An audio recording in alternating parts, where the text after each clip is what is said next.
ఈ వీడియో చూసే ముందు మిగతా పార్ట్స్ చూసి అప్పుడు ఈ వీడియో చూడండి, మీకు క్లారిటీగా అర్థమవుతుంది. వేగంగా లోపలికి వచ్చాడు ఆఫీసర్. అతను రావడంతోనే ఆ ఆకారం పైన గన్ ఫైరింగ్ చేయడం మొదలుపెట్టాడు. అది అక్కడి నుండి మాయమైంది. అతను వేగంగా విన్సెంట్ దగ్గరికి వచ్చి అతని భుజాన ఎత్తుకొని బయటకు పరుగు తీశాడు.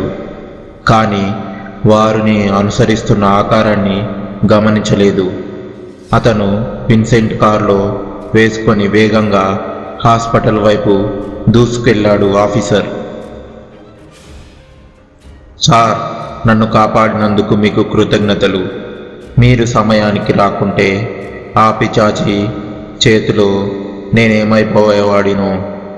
కానీ ఆ మౌంట్ హిల్ని కూల్చేయాలి, లేదంటే ఇంకెందరో బలి అవుతారు అంటున్న అతన్ని ఒక్క నిమిషం సైలెంట్గా ఉండమని చెప్పి తను చెప్పడం ప్రారంభించాడు ఆఫీసర్. ఇప్పుడు నువ్వు అది పడగొడితే సమస్య తీరుతుందా? లేదే. నిన్నటి వరకు నేను కూడా దయ్యాలు లేవని నమ్మాను. కానీ నీ విషయంలో జరిగింది చూశాక ముందు దాని మూలాలు పూర్తిగా పెకిలించాలి. అందుకు నువ్వు నాతో ఒక చోటకు వస్తే మనం ఈ సమస్యకు పరిష్కారం దొరుకుతుంది అంటూ ఒక నెంబర్కి ఫోన్ చేసి ఏదో మాట్లాడి విన్సెంట్ని తీసుకొని కారులో బయలుదేరాడు. వారు ప్రయాణం చేసి కొంతసేపు బాగానే జరుగుతున్నట్టు అనిపించిన కారు పైన ఏదో బరువైన వస్తువు పడినట్లు కారు పైభాగం కిందకు అణిగిపోవడం మొదలుపెట్టింది. కారు అటు ఇటు ఊగిసలాడడం మొదలుపెట్టింది. కారు వారి అదుపులో లేదు. కారు అద్దాలన్నీ రక్తంతో నిండిపోయాయి. ముందు పక్క దారి కనిపించడం లేదు. అప్పుడు కనిపించింది ఆ అతుకుల ఆకారం.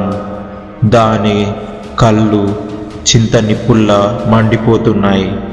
దాని కోపానికి కారు తుక్కుతుక్కవుతుంది. అది కారు పైభాగం ఒక్క దెబ్బతో లేపేసింది. దానికి వారికి ఒకే అడుగు. దాని పదునైన గోర్లతో అది వారిపైన దాడి చేసే సమయానికి బలమైన వస్తువేదో తగిలితే కింద పడినట్లు అది దూరంగా విసిరివేయబడింది. కారు అంతే వేగంగా ఆగిపోయింది. అదంతా ఆశ్చర్యకరంగా చూస్తున్న వారికి ఎదురుగా కారు నుంచి దిగుతున్న వ్యక్తిని చూడగానే ఆఫీసర్ సంతోషంగా కేక పెట్టాడు. స్వామి, మీరు ఒక్క క్షణం ఆలస్యంగా వచ్చినా దాని చేతిలో హతమయ్యే వాళ్ళం.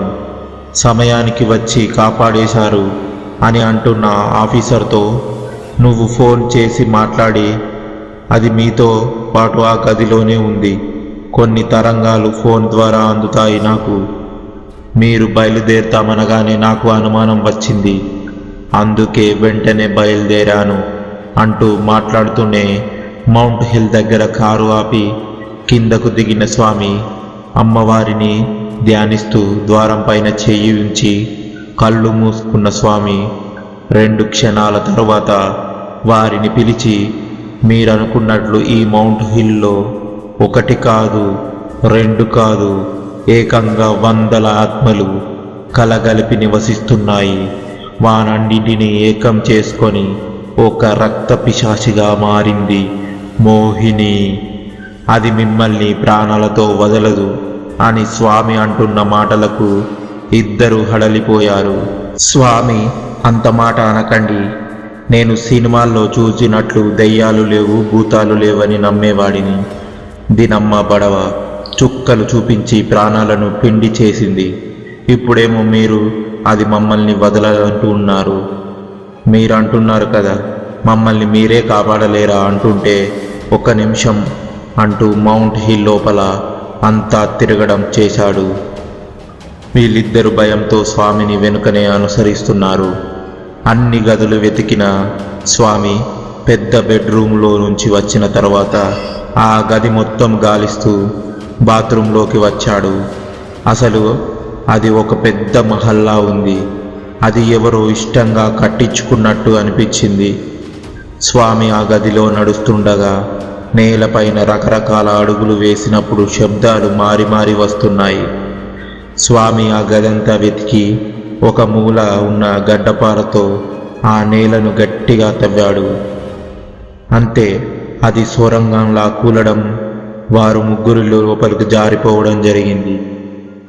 ఇంకో కొత్త లోకానికి వచ్చిన అనుభూతి కలుగుతుంది అందరికీ. కానీ వారు ఆ గదులలో నడిచే కొద్దీ కొత్త కొత్త అనుభవాలు ఎదురవుతున్నాయి. అసలు ఇంద్రభవనం కింద నిర్మించినట్లు రంగురంగుల విద్యుత్ కాంతులు, మిరిమిట్లు గొలిపే భవన సముదాయం, అందులోని ప్రతి వస్తువు నూతనంగానే ఉన్నాయి. చివరి గదికి చేరుకున్న వారు సంబరాశ్చర్యాలతో స్తంభించిపోయారు. అక్కడ ఒకరు కాదు, ఇద్దరు కాదు, ఒకరిని మించిన అందంతో మరొకరు లెక్కలేనంత మంది నగ్న కన్యలు వారిని రాసక్రీడకు ఆహ్వానిస్తున్నాయి. స్వామి వారిని బహు జాగ్రత్తగా, లేదంటే ఈ పిశాచులను చేతిలో అన్యాయంగా చేస్తారు అంటూ ఆ గది నుండి వారిని బయటకు తీసుకువచ్చిన అతనికి అక్కడ మూల ఉన్న ఒక పాత గది ఆకర్షించింది. అది తలుపులు తక్కట్టుగానే ఊడిపోయాయి. వాటిని తప్పిస్తూ లోపలికి వెళ్ళిన కొద్దీ పొడవునా ఉంది. అందులోకి వెళ్ళే కొద్దీ వారిని తమ చుట్టూ కొన్ని నీడలు ఆవహిస్తున్న భ్రమ కలిగింది.